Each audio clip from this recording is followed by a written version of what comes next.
आपको एक उदाहरण से समझा रहा हूं कि चील जब अपने बच्चे को लेकर जाती है, जब वो पैदा होता है तो उसी समय उसको बहुत ऊपर हाइट पर लेकर जाती है, और हाइट पर लेकर जाने के बाद क्या करती है चील, उसे ऊपर से नीचे गिरा देती है। और चील का बच्चा जब नीचे गिर रहा, जब ऊपर जा रहा होता माँ के साथ, तो बोल रहा था माँ बड़ी अच्छी है, बड़ी अच्छी है, बड़ी अच्छी है, बड़ा झूठे दे रही है, बड़े झूठे दे रही है, tan tan tan tan tan tan, है ना। जब जहाजे बैठते हैं तो बड़ा अच्छा लगता है, आ टैन टैन टैन। और जब नीचे उतर रहा होता तो कितना डर लग रहा होता है। कारण उसी समय बड़े खुश हो रहे थे बच्चे, लेकिन चील ऊपर ले जाती, और ऊपर ले जाने के बाद उनको ऊपर से फेंक देती ठुश करके, और इतनी हाइट, जहाज से भी मैं कह रहा हूं ऊपर चली जाती होगी चील, और चील ऊपर से जाकर जब नीचे फेंकती है तो बच्चे क्या करते हैं, और नीचे आता हुआ आदमी क्या करता है। कभी आपने ऊपर हाइट से पानी में छलांग लगाई है? नहीं लगाई। कभी फौजी से पूछो, उसको बहुत बड़ी ऊंचाई पर ले जाकर ऊपर से पानी में कुदाया जाता है फौज की ट्रेनिंग में, और ऊपर से फिर वो जब वो कूदता है, जिसको तैरना नहीं आता तो वो ऐसे ही करता है, गया गया। उसको चील को भी लग रहा है, कह रहा है कि उसके बच्चों को लग रहा है आ गया।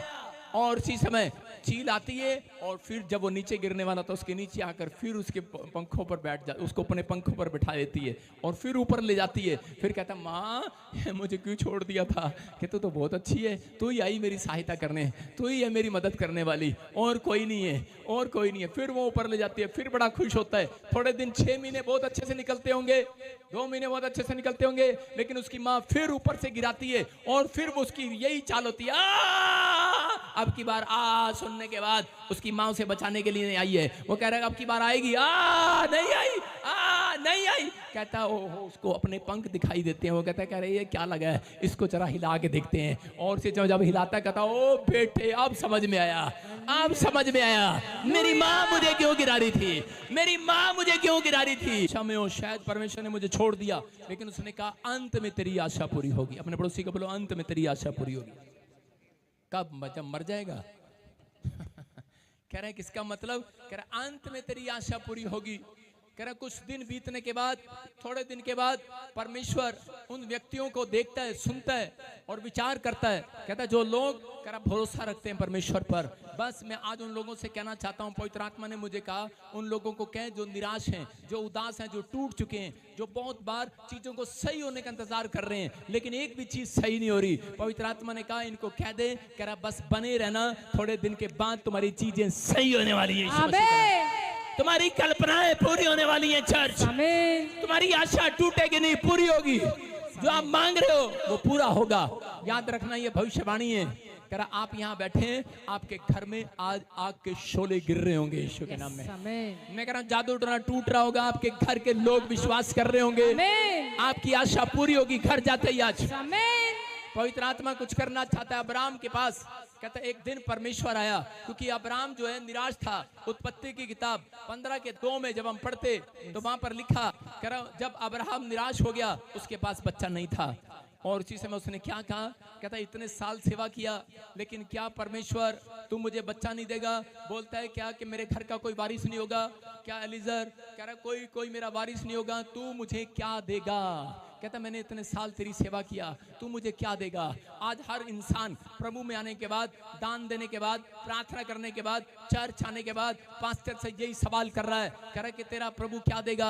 आज आपके पड़ोसी आपसे सवाल कर रहे हैं कि प्रभु तेरा प्रभु तुझे क्या देगा? जब आप किसी के पास जाते हैं कार की सफाई करने के लिए, कार पर पोछा मारने के लिए, किसी के घर में पोछा मारने के लिए, या किसी की दुकान पर काम मांगने के लिए जाते हैं, तो आप यही पूछते हैं तू मुझे क्या देगा? मैं कह रहा हूं वो तो सिर्फ आपको सैलरी देगा, लेकिन मेरा परमेश्वर आपको मुंह मांगा वरदान देगा आज यीशु के नाम में। कह रहा है वो मुंह मांगा वरदान देना चाहता है। कह रहा आपको वो सैलरी दे सकता है इंसान, लेकिन परमेश्वर जो देगा कह रहा वो अद्भुत देगा, डिफरेंट देगा। कह रहा वो हर चीज आपके लिए अलग करना चाहता है, लेकिन वो अब्राहम को सिर्फ बताना चाहता था कि अब्राहम कहता मैं डिफरेंट परमेश्वर हूँ, डिफरेंट गवाही बना सकता हूँ, लेकिन कहता है कह रहा तो निराश ना हो, लेकिन सिर्फ एक बार और कहता है प्रयास कर, कहता है एक बार और उम्मीद ना छोड़। कहता हो सकता है आप में से कोई बहन यहाँ बैठी हो और उसने उम्मीद छोड़ दी हो, लेकिन मेरा परमेश्वर आज अब्राहम के द्वारा कहता है ये बताना चाहता है आपको इस मैसेज से कि एक अपनी उम्मीद को खत्म नहीं करना, अपनी उम्मीद को जला कर रखना, अपनी उम्मीद को जगा कर रखना कि मेरा परमेश्वर है और वो मेरी जिंदगी में काम करेगा।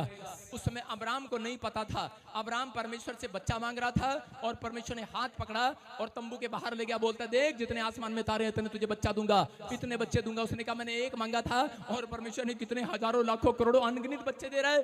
कहता वो तो खुश हो गया और उसको ऐसा लगा जैसे लॉलीपॉप चूसा कर चला गया वो परमेश्वर उसे। लेकिन विश्वास था उसको, आशा थी उसको। लेकिन थोड़े दिन के बाद क्या हुआ, जब प्रोफेसी पूरी नहीं हुई, कह रहे कि उसी समय जब वो जा रहा था अपनी पत्नी के साथ, बड़े खुश होके जा रहा था, रसमलाई खाते हुए जा रहा था। कह रहा तो एक बच्चे की बात कर रही है, हमें तो बहुत बच्चे होने वाले हैं। कह रहा परमेश्वर ने कहा, उसकी पत्नी हंस रही थी, कह रही कि हाँ, तू कह रहा कि एक बच्चा होगा, एक बच्चा चाहिए मुझे, तू कह रहा कि हजारों बच्चे होंगे, मुझे तो एक ही मिल जाए वही बहुत है। लेकिन उसी समय खुश होते हुए जा रहे थे, लहराते हुए जा रहे थे, हाथ पकड़ के कैसे जाते हैं दोनों पति पत्नी। अब किसका पकड़ो, तवा लग जाएगा भाई, तू आजा लड़के, हाँ दूर क्या। देखो जब नवी नवी शादी होती है तो पति पत्नी कैसे जाते हैं, आजो दौड़ क्या। हाँ बाल तो खिंडाले, पत्नी के बाल खिंडे होते हैं। हाँ कैसे चल रहे होते हैं, हाँ शिमला चलेंगे घूमने।